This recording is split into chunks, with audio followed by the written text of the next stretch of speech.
Y hoy el riesgo es el Pacífico mexicano en su totalidad, porque los bastiones más importantes, donde hay una presencia operativa dura del cártel Jalisco, está en Nayarit, en Jalisco, en Michoacán. El control de los puertos sin duda es clave para entender el crecimiento y la expansión del cártel Jalisco, y ahí hay que poner atención, y la Guardia Nacional tiene que tener una presencia decidida. Ya no puede ser únicamente una fuerza de reacción, como lo hemos visto cómo actúa en los últimos hechos de violencia. Tiene que ser un resguardo de instalaciones estratégicas. Los mejores analistas de este país en materia de seguridad, algunos colegas periodistas también nos acompañan. Esta mañana tenemos a mi muy querido Luis Chaparro, colaborador de la saga, David Saucedo, lo mismo, Oscar Valderas, Víctor Valdés, Carlos Matienzo, todos especialistas en esta materia. Y les agradezco muchísimo que nos acompañen esta mañana. Muchas gracias. Gracias a todos. Muy buen día. David, si te parece, comenzamos contigo unos primeros apuntes. ¿Qué nos puedes decir de la caída del Mencho? Una primera impresión, David. Ayer no tuvimos oportunidad de conversar contigo. Sí, con todo gusto. Mira, todo parece indicar que este operativo que se hace con el ejército mexicano de la mano de los norteamericanos es una especie de repetición de lo que se está instrumentando en Sinaloa desde hace tiempo. Lo que vemos es que los norteamericanos indujeron una fractura al interior del cártel de Sinaloa con la extracción y la captura del Mayo Zambada. Esto provocó una guerra al interior de esta organización criminal y están clonando este mismo esquema de intervención, pero ahora en el cártel Jalisco. La ausencia del Mencho seguramente va a provocar una guerra sucesoria al interior del cártel Jalisco, no hoy, no mañana. Seguramente habrá una separación por etapas, paulatinas, gradual, entre los integrantes del Cártel Jalisco. Por lo menos, off the record, es lo que se comenta al interior del Gabinete de Seguridad de México, y también algunas fuentes en Estados Unidos refieren esto mismo. Es decir, que hay una percepción similar entre Estados Unidos y México de que el Mencho era un liderazgo que unificaba a distintos liderazgos y que sin él se generaría una fragmentación de este grupo criminal.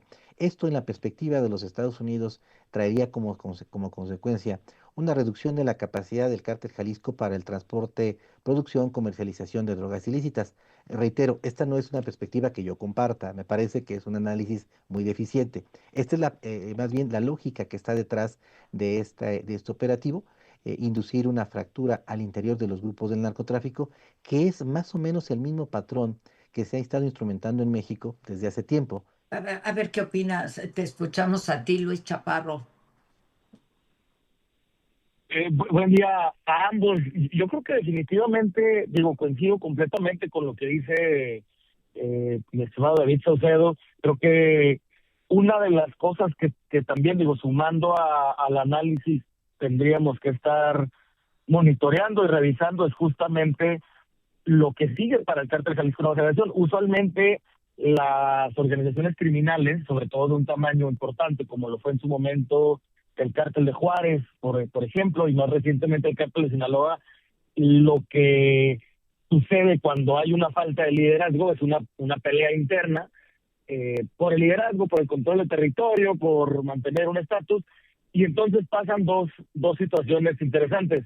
Por un lado, se da un mensaje hacia el exterior, a través de narcomantas, a través de estos comunicados en video que ya hemos visto anteriormente, de que están unidos, de que son unidad, de que siguen fuertes, etcétera.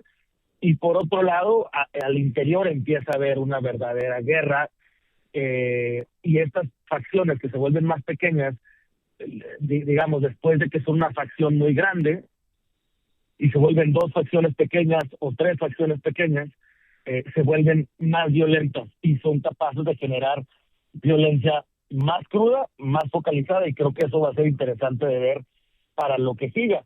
Por otro lado, también información que nosotros estuvimos reporteando poquito antes incluso de la noticia de que abatieron al Mencho, pues era que realmente por el estado de salud del Mencho, había, digamos, ya una especie de relevo. Uno de sus familiares políticos era quien habría estado tomando las decisiones importantes del Cártel Jalisco Nueva Generación, digamos, por parte del Mencho, en su gran mayoría, aún con aprobación del Mencho, aún con, digamos, una supervisión de Nemesio Ceguera, pero ya habrían relevado. Hoy se revela que fueron 3 abatidos, bueno, 3 que murieron en este traslado, y que uno de ellos justamente sería uno de estos personajes que tomaban las decisiones junto al Mencho y que podrían haberlo relevado, además de la detención de varios otros. Yo creo que eso deja muy lastimado al Cártel Jalisco Nueva Generación. Al Cártel de Sinaloa se le ha lastimado poco a poco entre las dos facciones, y creo que en una sola acción al Cártel Jalisco Nueva Generación se le lastimó casi al nivel de lo que se le ha lastimado al Cártel de Sinaloa. Y digo, el Cártel de Sinaloa lleva más de 40 días, más de, no sé, 3, 4 meses verdaderamente en guerra, a pesar de que, digamos, se tardó 30 días, 30 y tantos días en expresarse esa guerra de facciones. Lleva meses, va para, digamos, lo más crudo, ha durado 4 o 5 meses, sin embargo, pues vamos para el año. A ver, Luis, hay mucha gente que está muy escéptica de que verdaderamente hubieran detenido y abatido al Mencho. Y tú tienes información al respecto. Y por eso te pregunto, ¿cuál es tu opinión y cómo evalúas el operativo que se hizo el día de ayer? A ver, yo creo que todavía muchos de nosotros estamos escépticos, sobre todo porque, a ver, a Mencho lo han matado ya como 3 veces. Digo, nunca había llegado al grado de hacerlo oficial. Sin embargo, los medios de comunicación, las redes sociales, ya van en 3 ocasiones que afirman que el Mencho está muerto. Hoy el secretario Trevilla y también el secretario Manuel García Harfuch anuncian que está plenamente identificado. Yo creo que lo prudente sería pues que mostraran eventualmente las pruebas, los periciales. Una cosa que sí me parece extraña de este operativo es que es muy rara la vez que un detenido se muere en traslado por las heridas. Y en esta ocasión fueron 3. Es decir, no solo fue el Mencho, fueron otros 2 que fueron detenidos presuntamente y murieron en traslado. Eso es algo que a mí sí me parece muy, muy extraño y que deja mucha sospecha si realmente, como lo dijo la presidenta hoy, el objetivo de la operación era detener al Mencho, o si realmente era neutralizarlo, matarlo. Carlos Matienzo, ¿cómo estás? Te saludo con gusto, Carlos. Una fotografía, la verdad es que fuimos muy cautelosos, muy prudentes. Una supuesta fotografía de el Mencho, pues ya abatido, ya fallecido, y nosotros no quisimos en nuestras redes sociales compartirla hasta no tenerla verificada, cosa que no hemos podido hacer. ¿Cuál es tu opinión de este operativo, Carlos? Bueno, yo creo que es un operativo que deja un sabor agridulce. Por un lado, creo que es una buena noticia, obviamente, el abatimiento de este criminal que recordemos que era el líder de una de las organizaciones más sangrientas, también que más crímenes de lesa humanidad cometían, tortura, reclutamiento forzado, desapariciones forzadas, etcétera. Entonces no deja de ser una buena noticia. Me parece que más allá del cálculo utilitario, del efecto que genera detener a un cártel, a un líder de un cártel en la violencia sobre todo, hay una pregunta ética de si se le debe detener o abatir o no a uno de estos criminales y me parece que la respuesta es obvia y claro que hay que hacerlo y el Estado tiene que estar listo para asumir los costos y también la sociedad. Creo que la pregunta correcta era cuándo se debía neutralizar a esta persona. Y lo que descubrimos con lo que pasó después de su detención, con esta erupción de violencia a lo largo y ancho del país, es que fue muy tarde la detención o el asesinato de este criminal, porque se le permitió crecer demasiado a su organización y en la medida en la que no se hizo a tiempo, se fue expandiendo esta organización. Creo que también este operativo y sus efectos al final del día desnudan el fracaso no solo de la administración anterior, sino incluso de otras, en haber permitido que este cártel creciera al nivel que creció. Si tú observas del intento de detención que hubo en el sexenio de Peña Nieto a este mismo capo, que fue cuando derribaron un helicóptero de las Fuerzas Armadas, en ese entonces la reacción fue más o menos contenida a la zona metropolitana de Guadalajara. años después lo que vemos es una reacción a nivel casi nacional por parte del Cártel Jalisco Nueva Generación. De ese tamaño es la evolución y creo que la lección que nos debemos llevar es que mañana es tarde para detener al líder de una organización criminal. Aunque el descabezamiento de los cárteles no soluciona los problemas de violencia, sí puede contener su crecimiento, su capacidad operativa y además yo sí creo que es un deber ético de las autoridades realizar estas detenciones. Pues esto nos habla del alcance y el poderío de este cártel, ¿no? A ver, sí, sin duda, Adela, muchísimas gracias por la invitación. Al contrario. Y como bien mencionas, precisamente nos da a entender la capacidad de fuego que tiene el cártel Jalisco Nueva Generación y lo grave que se puede poner la situación en el país si no hay una contención a estos movimientos internos que va a haber precisamente para la competencia al liderazgo. Nos lleva a entender que precisamente si no se contiene el proceso de fragmentación que puede haber al interior del cártel Jalisco Nueva Generación, vamos a ver lo que estamos viendo en Culiacán, pero en muchísimas partes del país. Al respecto, hay 6 posibles escenarios que puede pasar con el cártel Jalisco. El menos probable es una transición tersa. Puede ser que haya una mayoría de líderes, que es un segundo escenario, que vayan por un liderazgo general, pero con pocos inconformes, que pudieran ser aplastados rápidamente. Un tercero es la gran ruptura, y esto es un escenario muy probable en donde el cártel se seccione en 2, en 3 componentes. Un escenario menos probable es una atomización al estilo de los Beltrán Leiva cuando murió Arturo Beltrán, que se parte la organización y luego esos componentes se vuelven a partir y terminamos con una veintena de organizaciones derivadas. También encontramos un escenario en donde hay una degradación paulatina, es decir, que hay un cambio de líder como sucedió en el cártel de Juárez después de la muerte de Amado Carrillo, o en el de Tijuana con Benjamín Arellano, en donde el nuevo liderazgo no tenga esa capacidad que tenía el Mencho y vaya perdiendo fuerza a nivel nacional.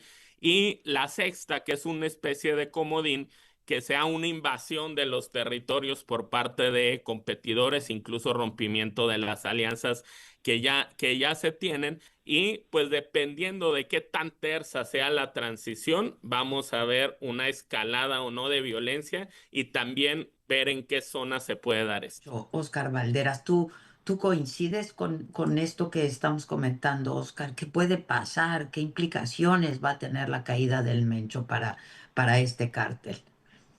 Hola jefa, hola maestro, ¿cómo están? Qué gusto saludarlos.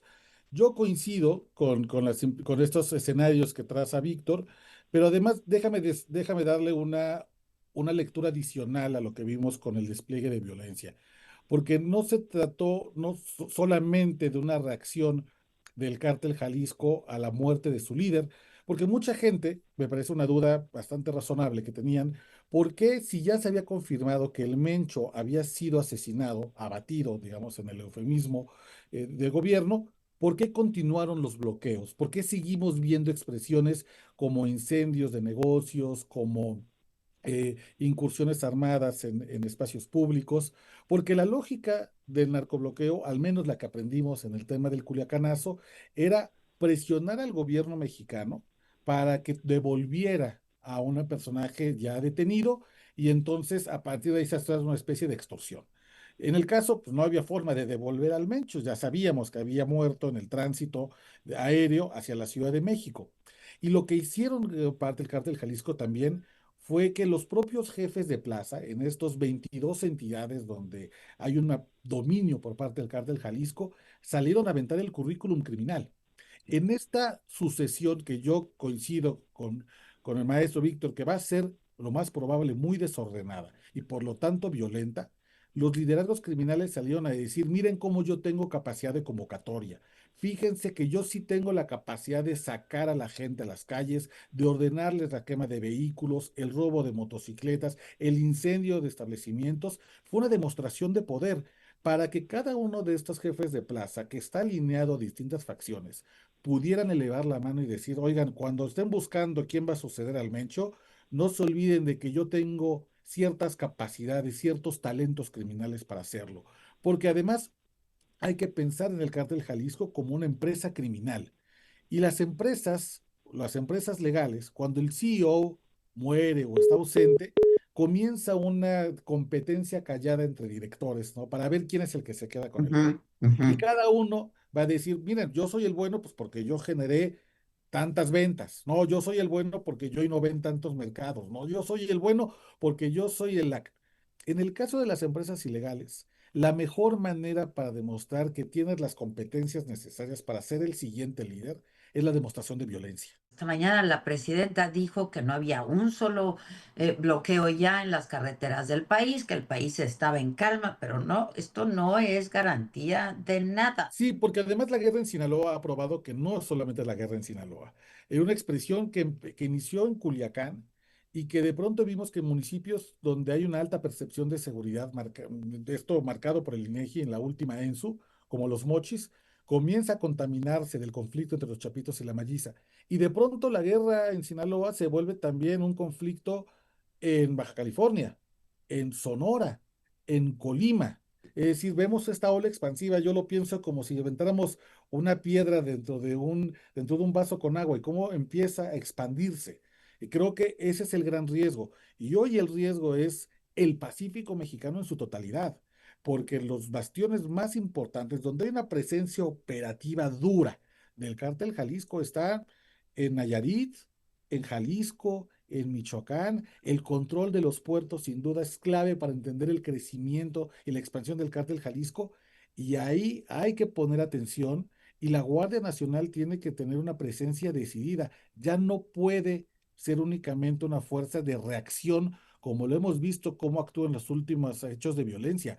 Tiene que ser un resguardo de instalaciones estratégicas. Y yo aquí además déjame poner un elemento extra sobre la mesa, la importancia que tiene hoy la pacificación de las cárceles estatales, que las cárceles estatales realmente hoy no se vuelvan centros de operaciones del cártel Jalisco, desde donde se planeen venganzas, agravios o incluso un desafío al Estado frente a eventos importantes como el Mundial, que puedan ser escenarios que al cártel Jalisco le parezcan bastante apetecibles Ujú. para demostrar que están heridos, que están agraviados y que quieren saldar la venganza de la muerte de su líder.